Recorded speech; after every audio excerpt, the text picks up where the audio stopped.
Hello everyone, my name is Bhaumik Dave and I am the founder at Mechanical Sourcing. We are expert engineering solution providers mainly for finite element analysis and computational fluid dynamics for industrial and mechanical companies. And today's video is about to show you how you can also perform finite element analysis using a spreadsheet. Yeah, you heard it right.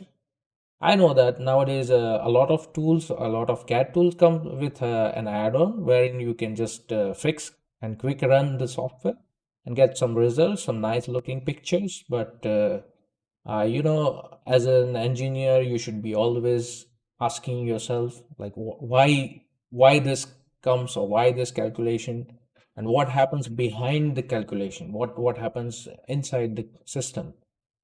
So that's the only reason why I wanted to create this video, wherein a lot of engineers who are interested to learn such things, they can get connected and our message can reach to a community.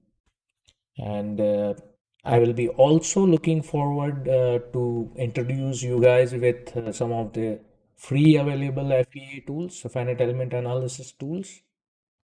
And in my upcoming videos I'll be also creating some of the tutorials for those softwares which will make you learn them quickly because and but personally I believe that you should learn the basics first and then only you can try to learn those tools. So we will be moving to my presentation, which I'm going to show you on how we will calculate the FEA problem using a spreadsheet. So let me open my PPT. Yeah. So this is just basic summary of what we will learn in this video. I will first introduce you to the equations or theory behind simple FEA problem, then how to define FEA problem, and then how to solve it using a spreadsheet. I will also show you a spreadsheet and I can also share my spreadsheet with you. But for that you need to put the command and your email ID or something so that I can share in the link. And yeah, so let's get started with the basics first. Before you move to finite element analysis or any kind of computational techniques, you should learn first like what is the basic theory in mechanics. Suppose you are targeting for, or if your aim is to learn CFD, then you should first learn fluid mechanics because uh, the tool or the software can give you good looking pictures, but they cannot give you calculation or why it is happening, right? That your mind only can interpret with the help of your theory behind it. So that's why this is very much important. For FEA for now, uh, the elastic limit or Hooke's law. So that is the common questions in most of the examination I have seen, and yeah, every engineer is expected to know this that for material which are elastic in nature up to a limit, stress is directly proportional to strain. This law is called Hooke's law. So this is how sigma is equal to E epsilon. E is Young's modulus, and below is the example I have tried to given. Like there is a bar which is fixed at one end and then it is having a constant cross section. A it is the area, materials Young's modulus is E, and then we are applying a load P axially to the bar. The length of the bar is L. So we are using this Hooke's law here and then replacing the term stress with the help with load divided by area, and then strain as defined as the displacement divided by length. So which gives you the displacement solution or deflection solution here. And this is how we empirically or by hand we calculate the value of displacement. So similar way we are going to now learn how FEA software is calculated. Before that, I've just made a case here, like calculated the deformation for a bar. I can share this PPT with you, or you can also try putting the same equation here and putting the same parameters in your calculator, notebooks, or whatever is convenient to you.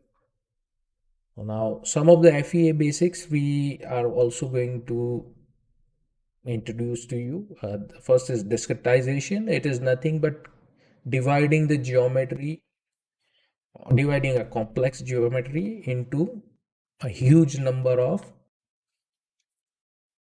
I would not say huge, a finite number of simpler geometry.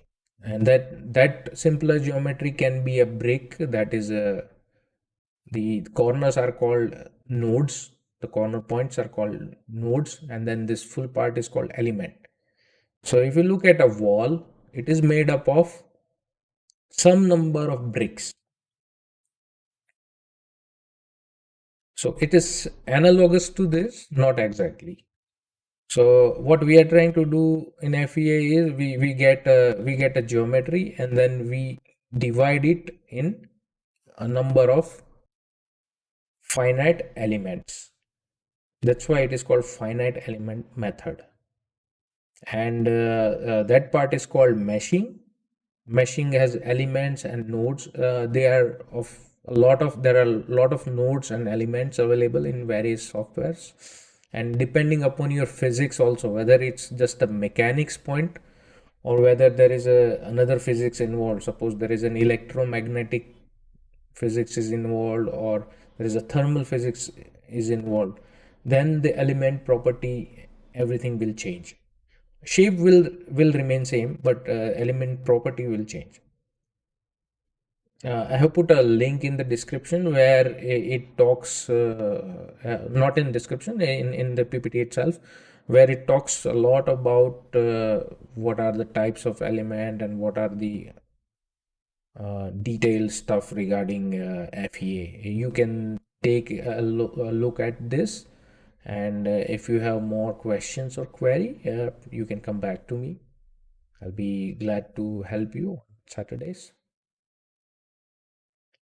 Now this is the one-dimensional problem we are trying to solve using finite element analysis method. So we are taking a geometry like this, which is 80 mm, and then this part is 100 mm. The bar is having constant thickness of 25 mm. We have been given the weight density because we need to also account for self weight of this, and we have been also given the Young's modulus for this material.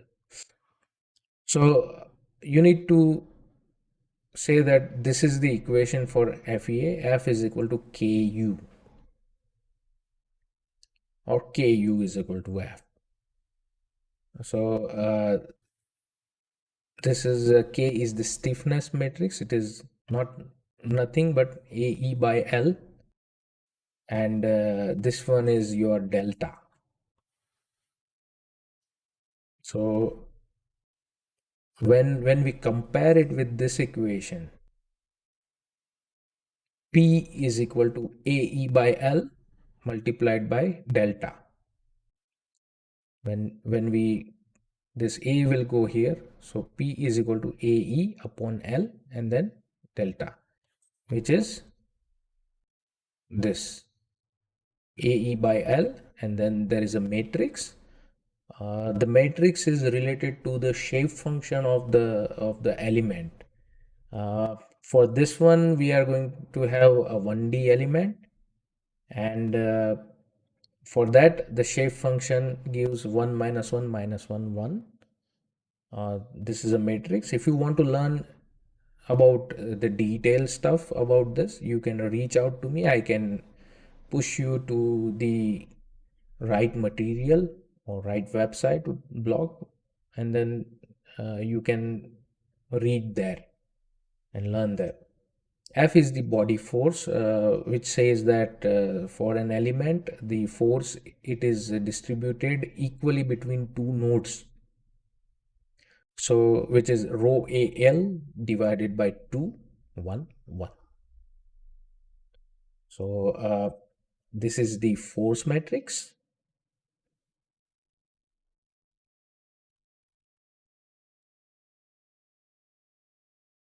So, if we look at our problem before this one, same problem I have revised here, n1, n2, n3. So this is element 1, this is element 2. Element 1 is having area of 100 into 25. Element 2 is having area of 80 into 25. Both element have length of 200 mm. So for both the element, we calculate the force matrix. We put into the equation, force is equal to AE by L, 1 minus 1 minus 1, 1. Because we have three nodes, we need to have a 3 by 3 matrix. So we have put here, because for the first element, everything related to n3 node 3 will be 0. So in the third column and third row, third column, third row, everything will be 0. This is just for a convenience factor, that when we add these matrices, we can do it quite easily. So same way we have also calculated the matrix for second element, and then this is the combined matrix. It is called assembly matrix for this system. And when we inverse this, yeah, I forgot one thing. Yeah, when we put it into equation, now we need to add constraint. So adding a constraint is nothing but removing or all the rows and columns of the fixed area. The reason why we remove it, we know that u1 is 0. u1 is the displacement of first node. It is 0 because it is fixed from here. So we know that. So in that case, this term will become 0. That means everything related to this term, it will be 0. Whenever there is no need to solve for this column and row, so directly we will have a reduction in terms of 2 by 2 matrix, and we need to inverse this and then multiplied with this matrix. So you will get the displacement at node 2 and node 3. Now same thing we have done in an Excel sheet. We have used the open office for this, and I have entered parameters. B1 is the breadth for both the elements. T is the thickness, which is common between both. A1, A2, area, it is nothing but the multiplication of B1 into T and B2 into T. Length are common, 200 mm. Young's modulus, I have kept 200,000. It is given, I believe, and then this was also given, the row. So from the same thing, this is body force matrix, which is where we talk about it. Yeah, this one, rho 1 A1 L1 divided by 2, 1 1. So rho 1 A1 L1, rho 2 A2 L2. So that is the body force matrix. Same way for element 2, rho 2 A2 L2 divided by 2. But first node, it will be 0 because the second element has node 2 and 3. Same way, first element, it doesn't have node 3. So everything there will be 0. And now we add the body force matrix. So it becomes 20, 36, 16. Now in the middle part, we also apply a load of 420 Newton. So the middle term, it will be added with 420.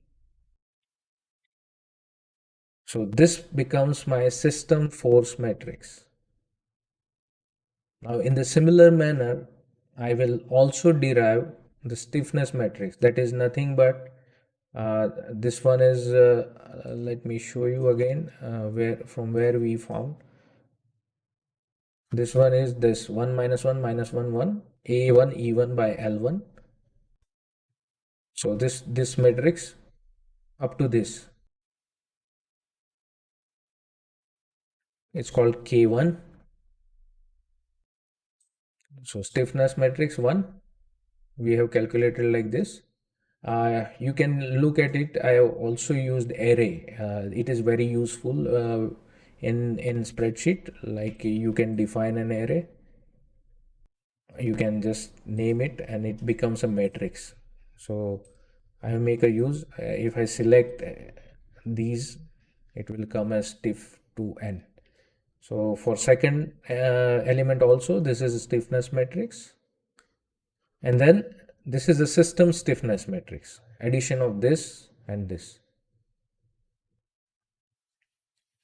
So after that, we are going to remove all these terms, the red terms basically. The red terms here also, force also, we will remove that. So force K and E, and this is K, and this is U, U2, U3. So we reached up to here.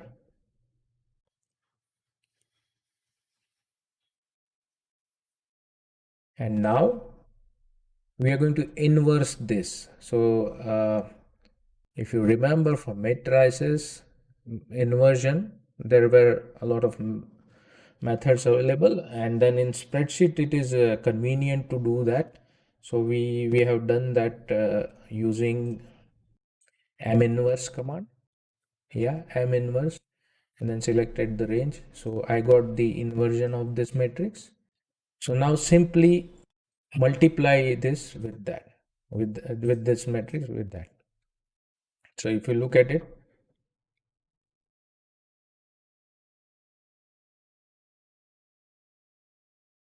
multiplication will happen like this multiplied by this multiplied by plus this multiplied by this, and this multiplied by this plus this multiplied by this. So we got the values for deflections, and this is how we calculate the deflections and stresses. And basically this matrix inversion, that is what happens inside the system, inside your computer.